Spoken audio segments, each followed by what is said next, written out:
So Hugh, this is, first of all, thanks for being on the show with us here.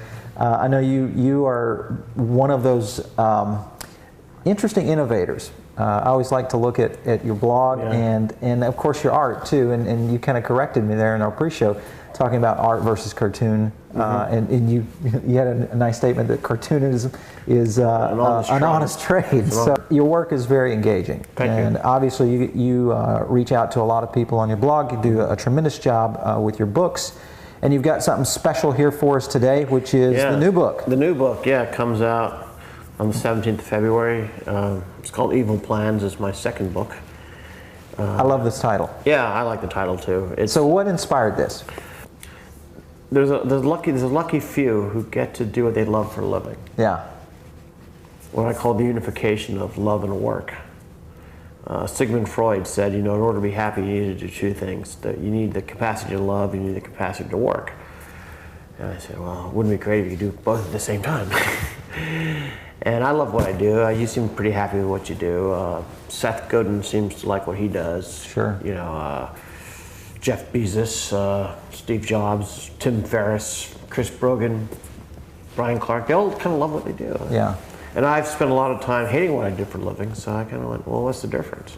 So I wrote a book about that, about the unit. And I think everybody needs like an evil plan to what I call unify work and love. In other words, we need that special, that crazy idea that's going to pull our lives out of, prior lives out of the jaws of mediocrity onto a kind of, make us take that step into doing what we must do so that we can unify work and love. Let's talk about that for a second. I mean, because taking that step, that next step in someone's career or in their life cycle or relationships, I mean, you name it, anything out there in life, you've got that next step, that one thing that's kind of keeping you there where you are. It's a barrier. But you've got that evil plan of how to get there. So what is the catalyst that can help people do that? What is the catalyst? What do you think is the trick? I think the decision to do it. So it's the crossover point. Yeah, you just say, I'm going to do it anyways. You'll probably fail. I mean, there's times to do it when you're young, do it when you're not married, do it when you don't have any kids, do it when you don't have a mortgage, obviously. But at the same time, I mean, you get to a certain age, I don't know, late 30s, early 40s, whatever, where if you don't do it, you're not going to do it at all. So you take the plunge. And you see a lot of people around that age doing it as well. Just kind of like, well, I got my kids to college and now I'm going to go try something else. This isn't an instruction manual. This is like a meditation on it. Right. My background was working in an advertising agency, and I wasn't particularly good at working in advertising. I mean, I kept the job, but I never, and to me it's pretty boring or tiresome. And I always wanted to be a cartoonist, and I just kept working at it and writing my blog and writing about it and publishing cartoons. Eventually I could make a living doing it, and I just kind of write the book. The book is just like anecdotal writings about, well, what happened along the way and how I, So your journey, really? Yeah, basically. And other people's journeys as well. So when you got out of the ad business, you said, I think it was 13 years ago? About that. Yeah. So Gaping Void was launched at that time? Or Gaping Void where did launched that truly 10 come years from? ago, May 2001. And I was unemployed and living in England, and I was kind of struggling around doing freelance, living on pennies and poor as dirt. And the phone wasn't ringing, and so when the phone was ringing, I just started blogging back then. And I started blogging back then was, it wasn't because I wanted to be a blogger. It was just like, wow, I didn't have to pay a webmaster to build a website to change it. Right. It was cheap, easy, global. And when you're poor and unemployed, cheap, easy, global, music to your ears. You had an interesting post in 2005. Oh yes. And you rewrote about it a few. I guess it was It's in the book. So what was it? Microbrands? The global microbrand. Global microbrand. Yes, it's this idea of. Well, I lived as a boy. As a kid, I lived in Texas, and back then in the '80s, the economy went up and down according to the price of oil. If the price of oil was high that month, you could find work. If it wasn't, you couldn't. We're talking about restaurants, you know. Right. Yeah. Completely affects everything. Yeah. If you want a job, and I felt very beholden to the local economy, and then I started reading stories about people who have a shop making handmade guitars or whatever, and they sell them all over the world, and so they had the customers all over the world. Right. And that, to me, is the best economic security there is. It's not to be beholden by one local economy.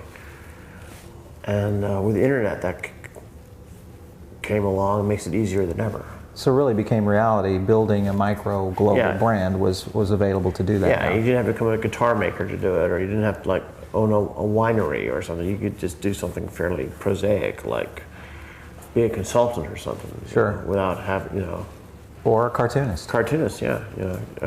Well, artists have always been kind of like artists, really famous artists. I mean, they sell all over the world. I always thought well, if you're a successful artist, then people are going to want your stuff regardless of where you are. So do you buy into? Seth has an interesting book out, Tribes, which is kind of a spin-off of that global brand. Building that niche tribe around you, which you seem to have been able to do that with Gaping Void.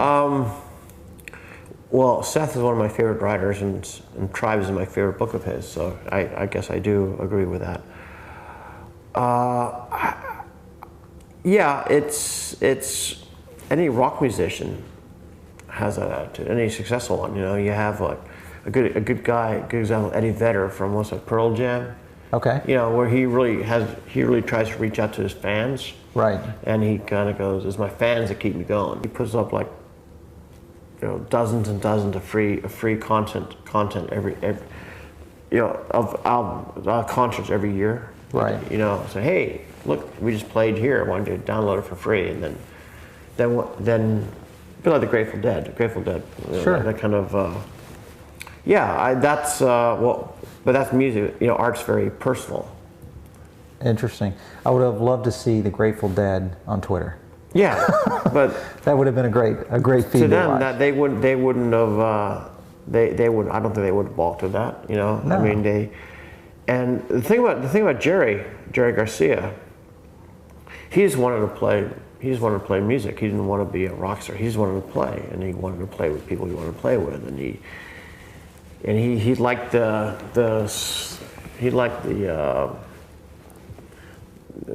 is it sacrosanct? He liked the sacredness of the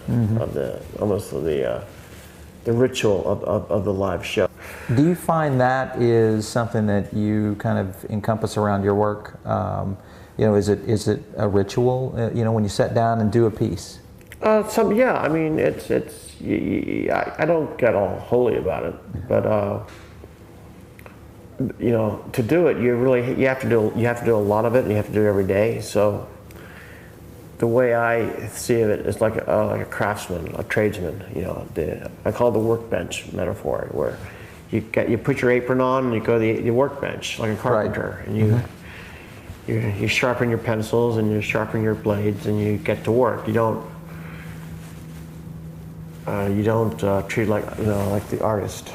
Right. I try to treat it like a craftsman, not like a prima donna.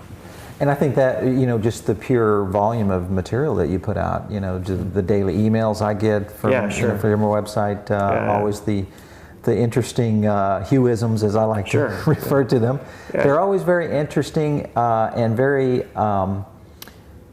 somewhat perspective about what today is really happening out there. And we talked a little bit about this in the pre-show, and that is the whole element of connections, influence, and how the web has really kind of transformed the process for both individuals and businesses. What do you see there happening?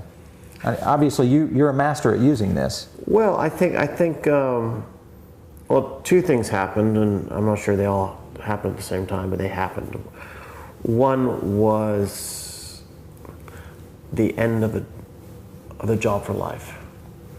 Okay, that's a good point. Which, in is almost like of a certain kind of feudalism.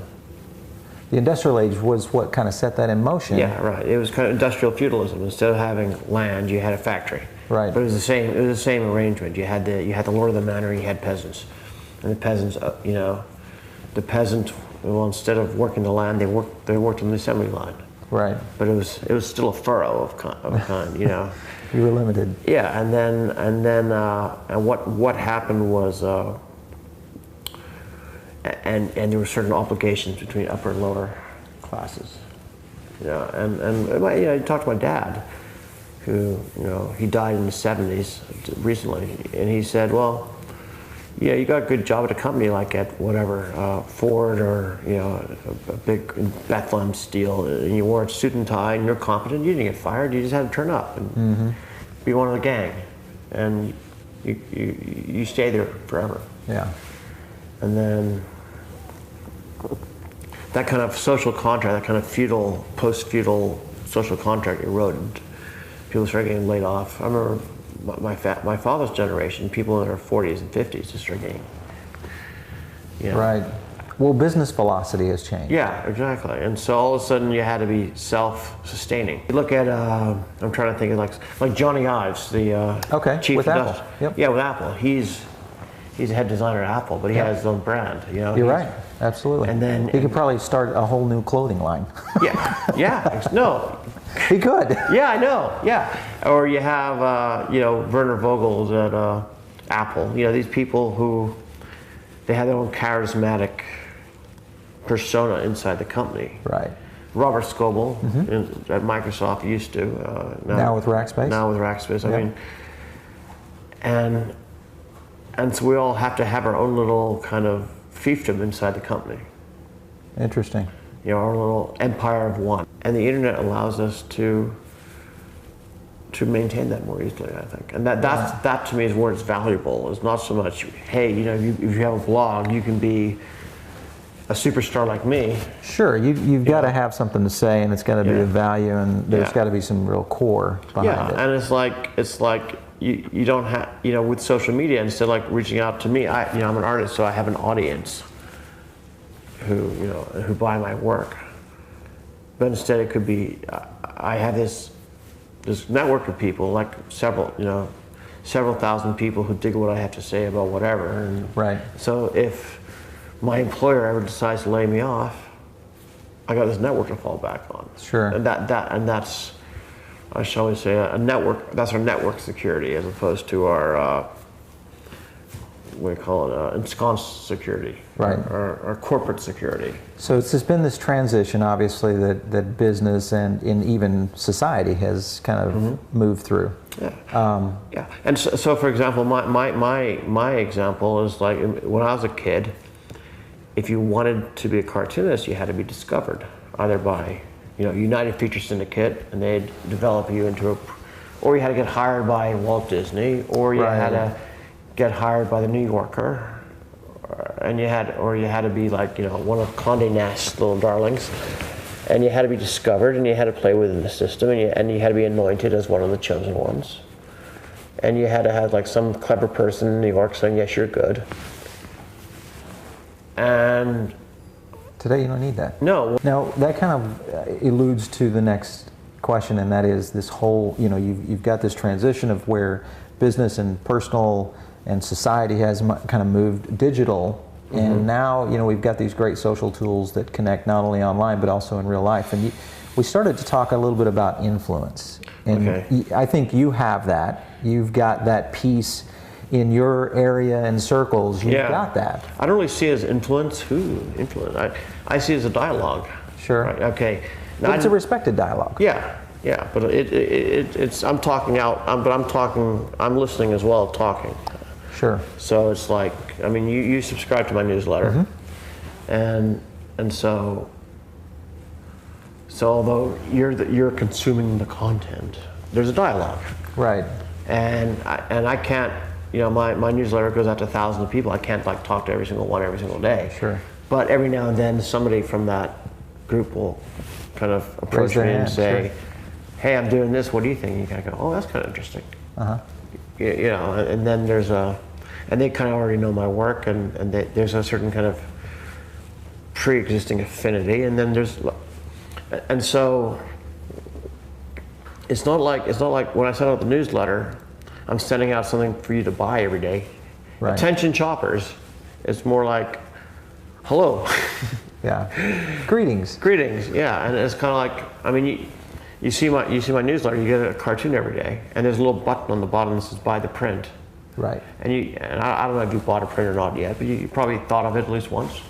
Absolutely. You can go, my wife would like that, or and I'm not saying it doesn't really, and pretty much everybody who subscribes to the newsletter thinks that. Yeah. Like, I gotta get one of those one day. Actually, I have a collection of several that that are on my list to purchase. Yeah, exactly. You're just waiting for the.